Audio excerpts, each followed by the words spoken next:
Anti national activities చేసేటోళ్ళు, conversion మాఫియాని నడిపేటోళ్ళు వీళ్ళంతా కూడా ఇప్పుడు తెగ భయపడుతున్నారు, డ్రామాలు చేస్తున్నారు, ఇంకెన్నెన్నో చేస్తున్నారు. వీళ్ళ భయం అంతా ఏంటంటే ఎక్కడ ఎఫ్సిఆర్ఏ బిల్లు అమలైపోతుందో, ఎఫ్సిఆర్ఏ బిల్ అమలైతే వీళ్ళకి వచ్చే ఫండింగ్లన్నిటికీ చెక్ పడిపోతాయి కాబట్టి ఇక ఈ ఎఫ్సిఆర్ఏ బిల్లు భయం పుట్టుకుంది వీళ్ళందరికీ. అయితే వీళ్ళకి మాత్రమే కాదు, రాహుల్ గాంధీతో సహా కొన్ని రాజకీయ పార్టీలకు కూడా ఈ భయం గట్టిగా పుట్టుకుంది. అందుకే లోక్సభ బయట కూడా డ్రామాలు మాత్రం నెక్స్ట్ లెవెల్లో చేస్తున్నారు.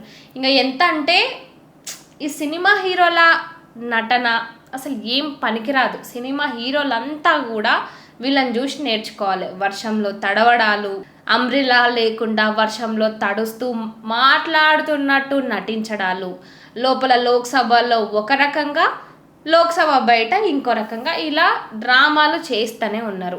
అసలు ఎందుకు వీళ్ళకి ఇంత భయం పుడుతుంది? ఎఫ్సిఆర్ఏ బిల్లు వల్ల అక్రమంగా ఏదైతే ఒక మాఫియాని నడిపిస్తారో, ఫారిన్ ఫండ్స్తో వీళ్ళకి నచ్చినవన్నీ చేసుకుంటుంటారో, ఈ దేశాన్ని ముక్కలు వేసే పనులన్నీ, ఆ కథలన్నీ కూడా పడుతుంటారు.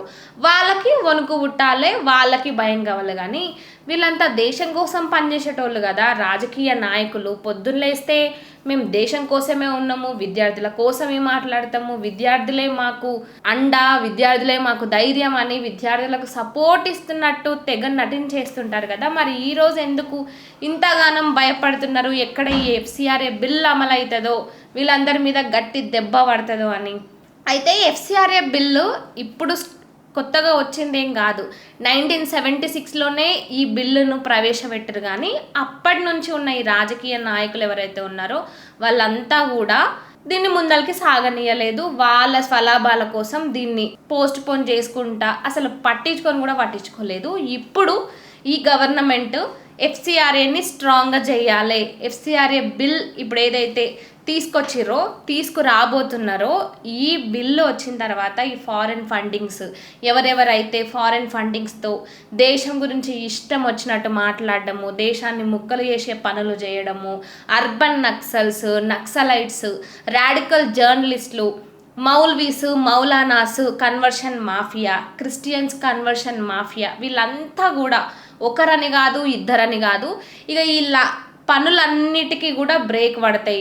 ఇచ్చిన ప్రతి రూపాయి అంటే తీసుకున్న ప్రతి రూపాయికి లెక్క చెప్పాల్సిందే.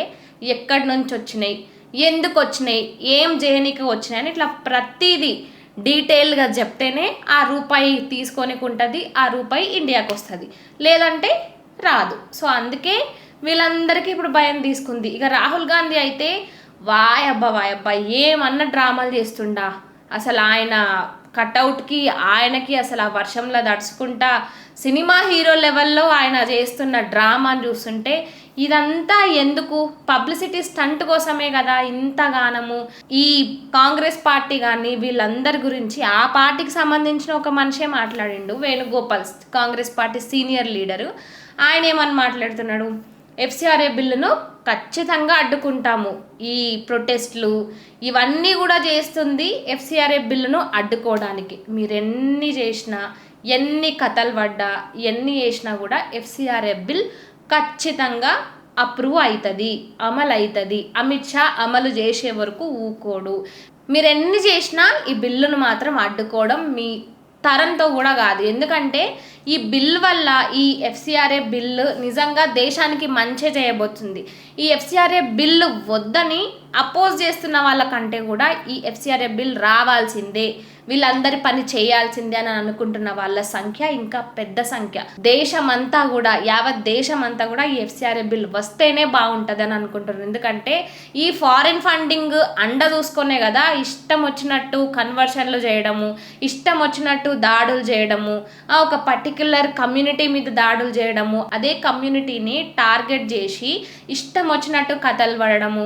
ఈ జిహాదీలు కానీ, ఆర్మీని మెయిన్గా టార్గెట్ చేసి ఉండే జిహాదీలు కానీ, ఈ మౌల్వీస్, మౌలానాస్, రాడికల్ జర్నలిస్టులు, జిహాదీలు ఒక్కరని కాదు, ఈ ఫారెన్ ఫండింగ్తో బతుకుతున్న ప్రతి ఒక్కరికి ఈ ఎఫ్సిఆర్ఏ బిల్ వచ్చిన తర్వాత గట్టి దెబ్బ పడుతుంది. ఆ దెబ్బ పడాల్సిందే.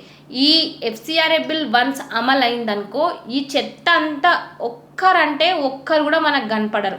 ఇప్పుడు ఏదైతే వచ్చి ఒక ప్రొటెస్ట్ జరుగుతుంటే ఇంకో వేరే ఐడియాలజీలను ముందుకు తీసుకొచ్చి వేరే వాటికి ఆ గొడవలు అయ్యేలాగా ఆ అల్లర్లు అయ్యేలాగా రెచ్చగొడుతున్న బ్యాచ్ ఏదైతే ఉందో ఈ బ్యాచ్ అంతా కూడా వన్స్ ఈ బిల్ అమలైన తర్వాత ఒకరు మనకు కనపడరు. ఎందుకంటే వీళ్ళు పని చేస్తుందే ఫారిన్ ఫండింగ్స్ వస్తున్నాయి కాబట్టి.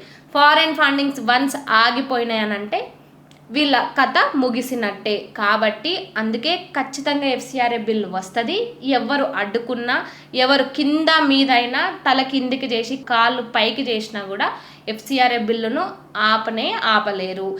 ఇక ఈ ఎఫ్సిఆర్ఏ బిల్లు అమిత్ షా లోక్సభలకి వస్తాడు. ఈ ఎఫ్సిఆర్ఏ బిల్లును అనౌన్స్ చేస్తాడు. అప్పుడు చూడాలి ఇంకా మనం మిగతా రాజకీయ నాయకుల అస్సలైన డ్రామాలు. ఇప్పటికే చూస్తున్నాము వాళ్ళ డ్రామాలు. అప్పుడు ఇంకా ఎక్కువ షూర్ అవుతాయి. అందుకే ఇప్పటికీ అమిత్ షా రావాలని తెగ ఎదురు చూస్తున్నారు. వస్తాడు. వచ్చినప్పుడు మంచిగా గట్టిగా ఇస్తాడు. అప్పుడు సమ్మగా ఫీల్ అవుతారు.